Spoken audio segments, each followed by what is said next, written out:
ఇది నా అక్కేటి, ఇది నా అక్క ఏటి, ఈడు నా అన్నయ్య, ఈడు నా తమ్ముడా, వాళ్ళు ఎప్పుడో చచ్చిపోయారు. ఇలా తయారవుతున్నారు కొంతమంది పనికి మాలిన ఎదవాలన్నమాట. బంధాల విలువలు తెలియట్లేదు వీళ్ళకి, బంధాల విలువలు తెలియట్లేదు.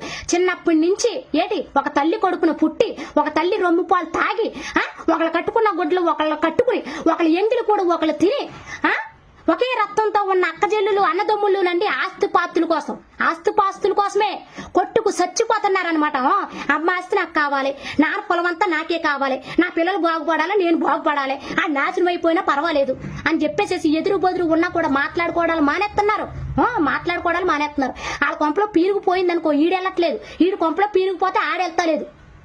పోనీ ఇంత డబ్బు సంపాదించి ఏమైనా పట్టుకెళ్తున్నాడంటే ఏమీ లేదండి.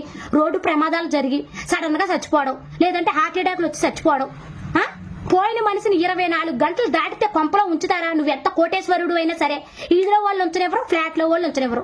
పోనీ నువ్వు వెళ్ళేటప్పుడు ఏమైనా పట్టుకెళ్తావా అంటే నీకు ఒంటి మీద గొడ్డే రాదు నీకు కూడానే. మరి దేనికిరా ఇవన్నీ గొడవలన్నీ? ఎందుకంటున్నా నీ బతుకులన్నీ? కూర్చోండి, సెటిల్మెంట్లు చేసుకోండి, మంచిగా మాట్లాడుకోండి. మాయ బతుకులు, మాయ జీవితాలు.